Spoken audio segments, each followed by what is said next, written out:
This is The Edge of Innovation, Hacking the Future of Business. I'm your host, Paul Parisi. And I'm Jacob Young.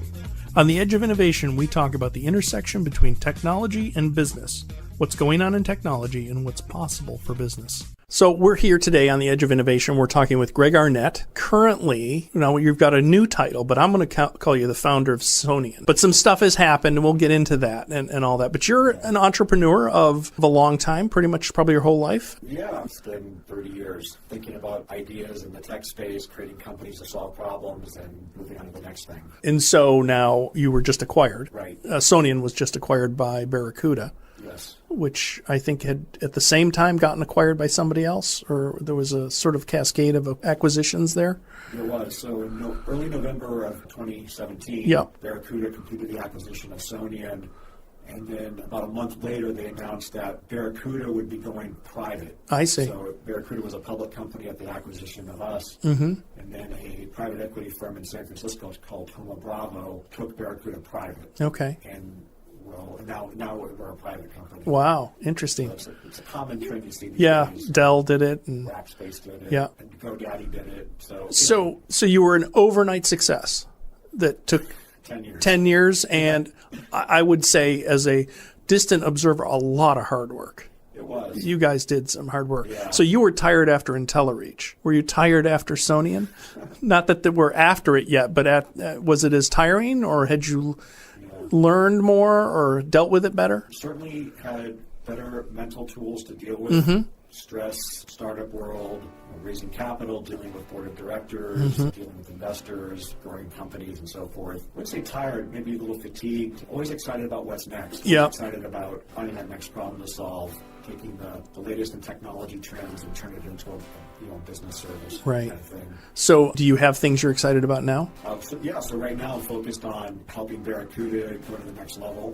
They've already achieved quite a bit of success. I mean, they're known around the world, brand name and so forth, but there's a big movement to migrate everything to the cloud, and what attracted them about Sonian was our cloud platform, just the fact that we had sort of quote-unquote born in the cloud kind of company. Back in 2007, 2008, there were a lot of projects that kind of started right around the same time. Right.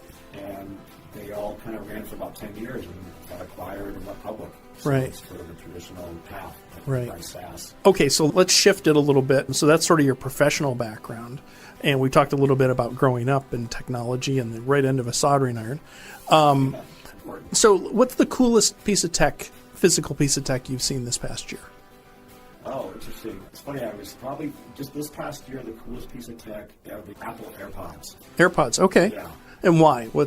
They just work so elegantly. Yeah. It's kind of a weird little thing.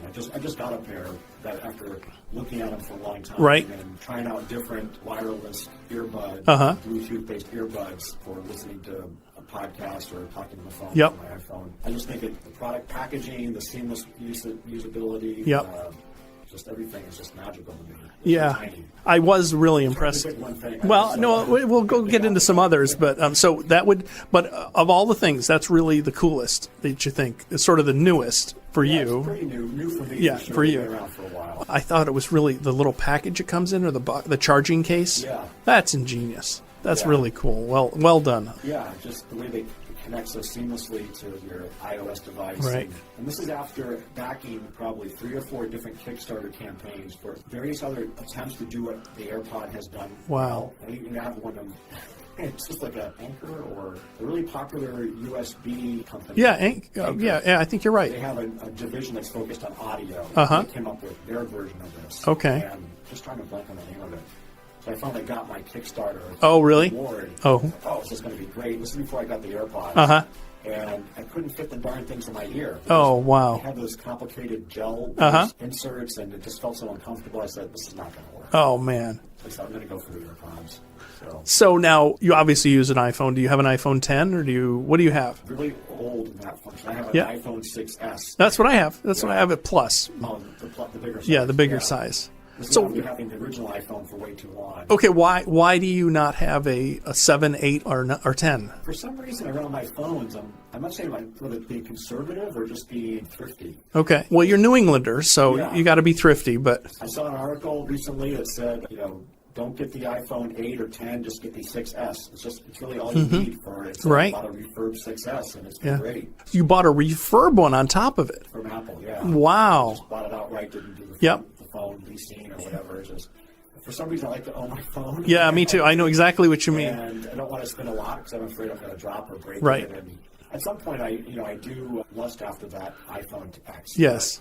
I'll get one eventually. Well, I'm sure. There's going to be the X plus one soon. I mean, they got to come up with the 11, So I'm like, so that's fascinating. So have you ever tried Android phones? I have, yeah. So before the iPhone 6, I had an Android for many, many years. Oh, really? Okay. Yeah, different Android phones, and I'm a latecomer to iOS, to iPhone. I had iPads for a long time and iPods for a long time. And I was just kind of wanting to bridge the Android iOS device. Right. Yeah, I had an Android phone, but right. just got tired of it and said, I'm just tired of what? Just like it wasn't, let's see, it was a Verizon Android phone, so it had all the Verizon apps on it, kind of crappy and crufty. And it didn't feel as tight. Yeah. And I was less interested in fiddling around with phones. I just wanted it to be a really good utility device that I could count on and work. And I was getting more and more into the Apple product family. Yep. A Mac and iPads. Yep. And just thought, I'll just go that direction. I took a good friend of mine who's a security researcher announced on Facebook, this is probably 4 years ago, I'm switching to Android. And he was a real fanboy for Mac and on iOS. And I was like, really? I just can't believe it. So I watched and I kept asking him every few weeks, how's it going? How's it going? And he was enthusiastic initially. But then about a year later, he said, I'm switching back. And I'm like, what happened, Ian? And he says, the apps just aren't as tight. They're just, it's like quality control isn't there. Yeah. And I think it's a profound thing. But on the opposite side of that, I have seen, which really shocks me, is the willingness for people to switch between iOS and Android based on a sales decision in a phone store. And I mean, people that aren't techie, geeks like us, I had to deliberately switch, and say, I'm going to tolerate this for a while and, ultimately went back. But I was surprised at how willing, I have a friend who's a housewife and she said, I went in and looked at all the phones and I bought a Windows phone. This was 3-4 years ago. And I'm like, really? Why would you do that? And then she went back and bought an Android phone, a couple of years later. And she, I don't know if it was good sense, but asked me, what should I buy? I said, get an iPhone. She went and bought an iPhone, and there wasn't that crisis of changing, in their mind. I'm really surprised at that the people are willing to make that change. I mean, there's people like us who have a real hard time with it, but fascinating. I completely resonate with how you're describing that. I've seen similar examples, with the phone kiosk at Costco or something. People are just, I'll just take that phone and not thinking about it. Like, I would analyze every app. Exactly. I would, overthink this. Exactly. I did the same thing. It feels like just Android apps aren't as crisp or tight or something. Right. And maybe there's less rigor or the frameworks aren't as good. I've never built a mobile app, so I don't know. Or built an app that was designed for mobile. I've done this platform for that phone PhoneGap. Oh, PhoneGap, yeah. And for example, I have a couple of those Amazon Fire tablets around the house. Right. They're really inexpensive little devices to have around for controlling things. Oh, okay. So you're using them for a task. Yeah, like the Sonos controller or the Hue lighting. I have some Hue bulbs in the house. And I can compare and contrast the iOS version of the app versus the Android version, and it just feels different. And like you said, your friend said it doesn't feel as tight or crisp. Yeah. And so that's one thing that kind of works against me. I do follow people in the tech space who switch kind of as part of their they switch back and forth every year between each device. Wow. Just so they can live in the environment. And I don't have a need to do that for my education. Right. Or not building products. Right. That's important. But I just need a really good phone. It's reliable all the time. Yeah.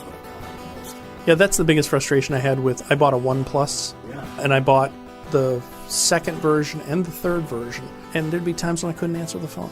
It's just like, oh my gosh. Yeah, exactly. It's like, this is a utility. It's like thinking about the old telco guys, who did it a certain way, and that's the way we did telco, and it always worked. Now we're in this wild west of voice over IP where it works sometimes, Yeah, it's funny that with all the great technology we have, the quality of the connections has really gone down. Yeah, it really has. Lines, yeah. But I have noticed when somebody calls you from an iPhone and you're on an iPhone, quality is incredible. It does seem like some magic out there. Yeah, it's kind of my brother called me one day and he's like, it sounds like you're right here. Yeah. And he was calling on his iPhone. He called my iPhone. But man, I was just like, wow. So there is some magic. I think there is. There must be. And I also realized that HD voice or something. Is that just a marketing thing, or is that real? I think it's real. I think it might be kind of what you're describing in terms of higher fidelity or more crystal clear connection. So at home, on the Outer Cape, the Verizon cell phone service is kind of spotty. Sure. In the early days, I bought one of those network extender devices from Verizon to have a little mini cell tower. Right. But it didn't really work that well beyond a sort of like 20, 30 feet from the device, so it kind of defeated the purpose. But with the newest iPhone, I found like it uses the Wi-Fi connection over for voice. Yeah. Voice. And it just sounds really clear when that happens. So I'm not sure what's going on, but it's a positive. So now I'm interested. You mentioned you're using a Verizon phone? Verizon iPhone, yeah. So why that? Why not an AT&T? Coverage. Maybe just all marketing, it worked well, but but how about the fact that on an AT&T iPhone you can do something while you're on the phone? You can use the internet while you're on the phone. Can you? I don't think you can do that on a Verizon. It's really weird. Sometimes you can, sometimes you can't. Interesting. I'm not sure why, but previously it was a big drawback. Okay. Was it CDMA? Yeah, CDMA. It didn't allow for voice and data at the same time. Right. But with LTE and something else. Okay, maybe that's at Edge. I've seen times where I'm on the phone and I have no data. And I've seen times where I'm on the phone and I have data. So I'm going to figure out why. Interesting. That works. Wow. But it's not as good as the GSM-based system. Right. AT&T. Right. I think, I don't know if 5G changes all that again. Yeah, exactly. Or something, or we can do voice and data and at the same time.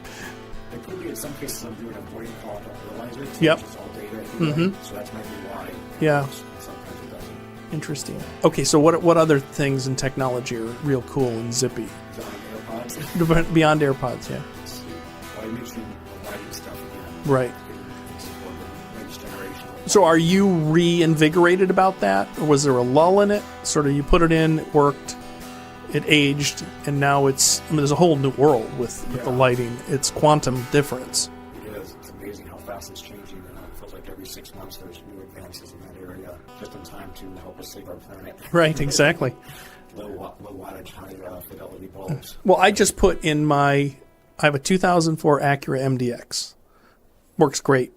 One of the light bulbs burned out, headlights. So I put an LED in. Wow. Just stunning. Like a retrofit? Yeah. Snaps right in, and you plug it in. It took me 5 minutes. Wow. And bought the pair of them for $33. The most difficult thing was figuring out which bulb I needed to get. Amazon, I don't know why, but all of a sudden they have this thing that says, oh, tell us about your vehicles. I type in, it's an Acura MDX, etc.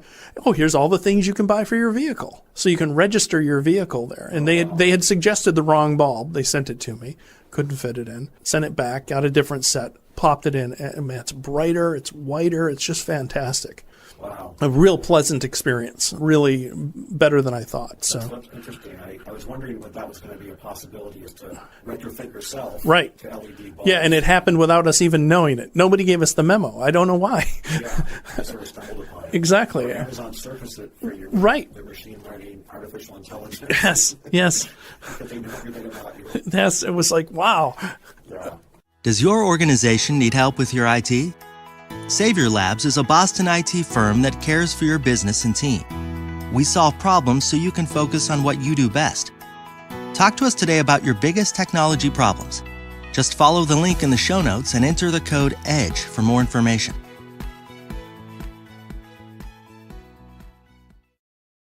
So what other cool things? So lighting, what are you tinkering with now? So setting aside cloud and the business side of technology, which is where I spend most of my time right now. So retrofitting LEDs in the house, switching out a lot of fluorescents with LED tubes. Yeah. Those are really cool. Mm-hmm. And it's like hit or miss as well. It's kind of a weird thing right now because you have different ballasts in the fluorescent bulbs. Some work, some don't. Right. I stumbled across a brand of GE tubes that seems to work best across a wide variety of applications. With the old ballast, with the original ballast? But they're never in stock because everyone else is I see. see. Too.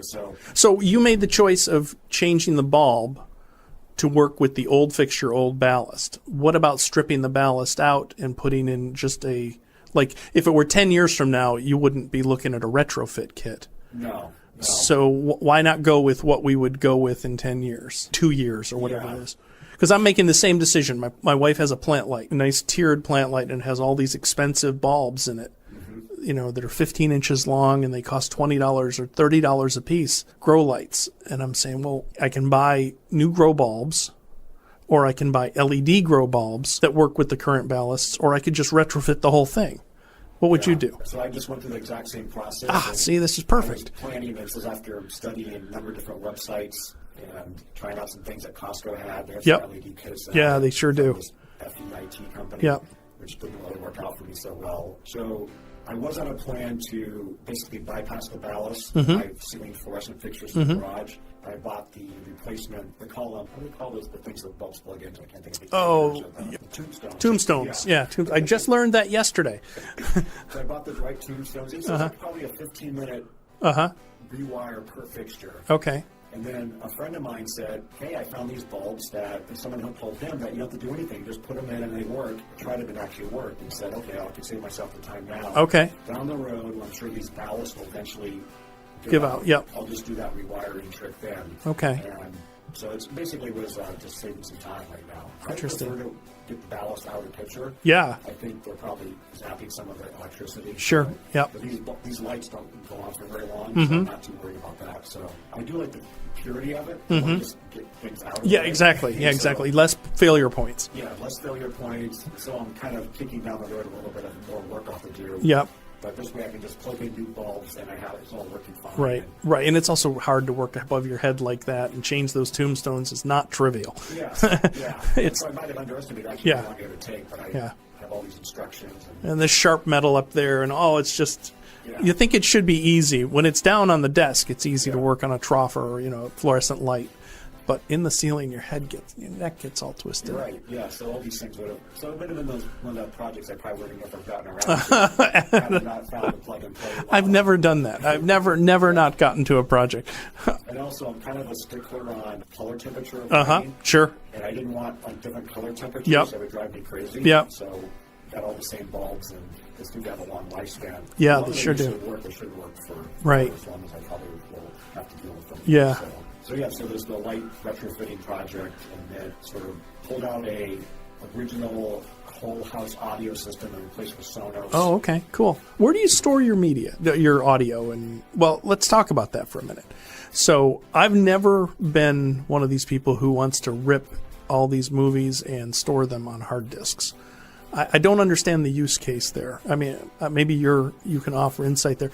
And people use Plex to watch their movies, and I'm like, I'll stream it. You can stream just about anything. Now, maybe that's a holdover from 5 years ago. But the one thing I do sort of get is I want to store all my music. Now, my daughter has Apple Music, which she loves, but she's got a lot. She's only 14, so she's got a lot less library to think about. And I've got stuff that's pretty esoteric. So I'm thinking, I want to store everything in the cloud. What do you do for music storage, video storage, that kind of stuff? Yeah, it's an evolving conversation at home, but the core anchor is a Mac that has iTunes on it with a very large music library that over time, as CDs have been ripped and stored electronically, the last few years, maybe the last 4 or 5 years, I don't think I've bought anything physical. It's always been just MP3 files, either through iTunes or Amazon Music, and now more recently, everything is just streaming. Right. Yeah, Sonos, you don't buy it. You just rent it for the time you're listening to. Yeah, Sonos has been a good...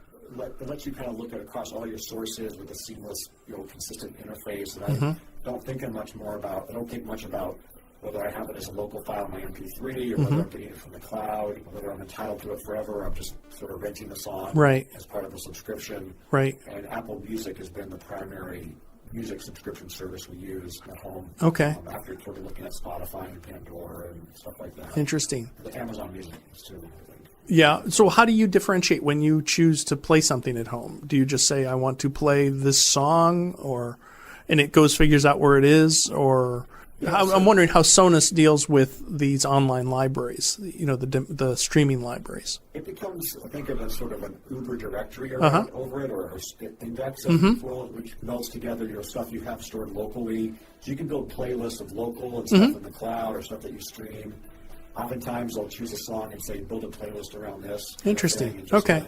Be serendipitous about it. And Sonos does that? That might actually be Apple Music that's doing that. part of it, but Sonos is giving me access to it. Okay, cool. They're getting better and better about the integration between the Sonos software and controller and iTunes. Yeah. Or Apple Music services. For a long time of being not really working well together. Right. It's kind of a shame because it appeals to the same audience. Right. High-end Sonos and people that are probably iTunes fanatics. Okay, so you ripped out a whole house audio system and put in Sonos. Yeah, sort of. Yeah. So that's kind of weird time frame around 2004 when home automation was dominated by these brands called Crestron and stuff. And we were fortunate to be able to put a system in when the house was built and kind of just rolled it into the cost of the house. Now that I look back on what we paid for that thing discreetly, it just blows my mind. Yeah. I mean, we have touch panels in some of the rooms that cost like $1,000. Right. And we hardly ever used them either. Right. Just, interesting. They demoed really well in the showroom. Yeah, it looked cool, but it didn't transition to usefulness. Yeah, you could actually watch a TV on the touch panel. Oh, cool.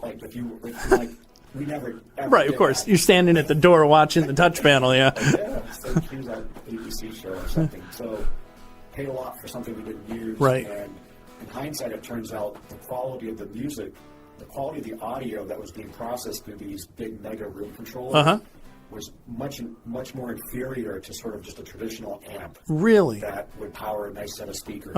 So that system started to develop problems because it became kind of aged, and these systems weren't built probably for long-term durability with really good manufacturing. So just making some big gross exaggerations here. Yeah, no, I understand. So they're very expensive to fix. So in consultation with a home audio consultant, pulled all that stuff out and put Sonos in, but leveraged the existing amps, the existing speakers. Right. And now we have keypads and controllers on the wall that we don't use. And I think eventually we'll just have them ripped out and we just rocked over. Right. Just so we can make it nice and clean and so forth. It's funny, sometimes you walk into a house that might have been built in the 60s and have those intercom systems. Yeah, that's a good point. Yeah. These keypads and controllers will look that same way. Yeah, absolutely. That's cool. All wireless and tablet-based and so forth.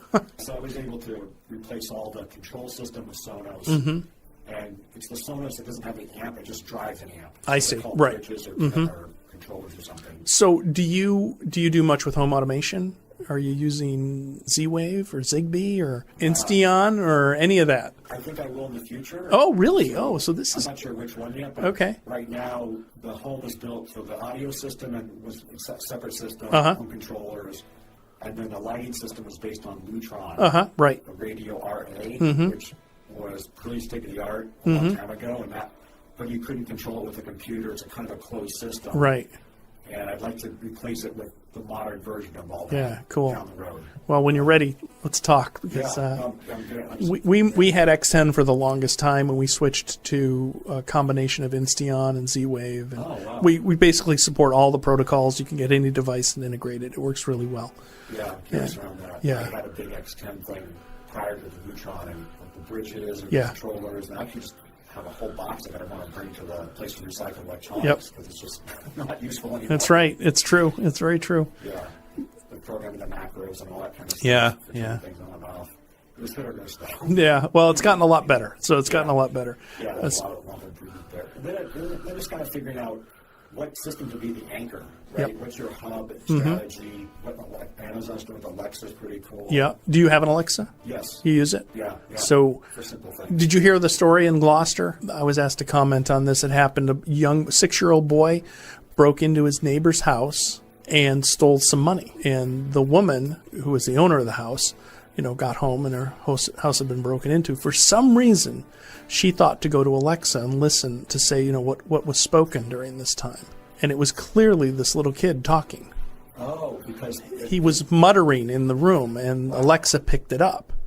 Wow. And the police used that to go to his parents and say, this is, not good and all that. But if it were an adult, I don't know, conviction? It's... Yeah. So I'm intrigued by that and sort of that unintended consequence there. Yeah. So now you can go home and worry, I guess, what you say. We joke around all the time with what's being where does this stuff live, how much gets uploaded to the cloud, how much is discoverable down the fact after the cache gets purged. Yeah, exactly. Well, there's another story. A husband and wife were arguing about something, and one of them said to the other, I think this is probably embellished, but what are you going to do? Call 911. Police showed up. Oh, wow. So it was just like, oh, wow, that was an unintended consequence. But so you use Alexa. Do you use any of the others? No, like Google Home. Siri, right. And Alexa just started off as, I think I got like a free original, the Tower Alexa from AWS or something, and said, oh, this is pretty cool. I see. And then I replaced that with the one that has the digital, the LCD, the Alexa Show. Okay. So it's countdown timer, what's the weather, Interesting. Simple things. I haven't mastered how to talk to it effectively to just do things, and I haven't really got figured out how to control Sonos yet. Right. You have to use a specific order of words to get it. So as we're training them, it's also training us. That's right. Exactly. We've been talking with Greg Arnette, and what's your official title now? Technical Evangelist, Business Development for the OEM platform. Of Barracuda. Okay, Barracuda Data Protection. We'll hopefully see you soon again. Thank you for the opportunity to get together. It's been a great conversation. Excellent. Thank you. Thanks.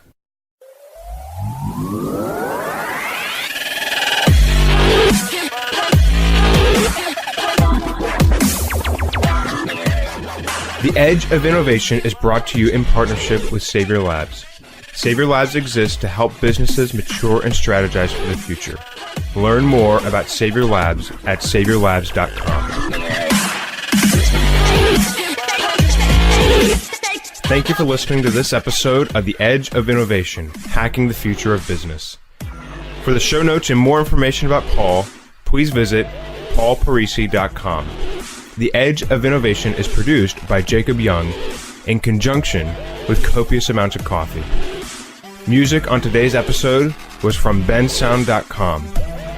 Paul can be found on Twitter at pdparisi and on LinkedIn at linkedin.com/pdparisi. This episode, like all our episodes, is transcribed and available at paulparisi.com.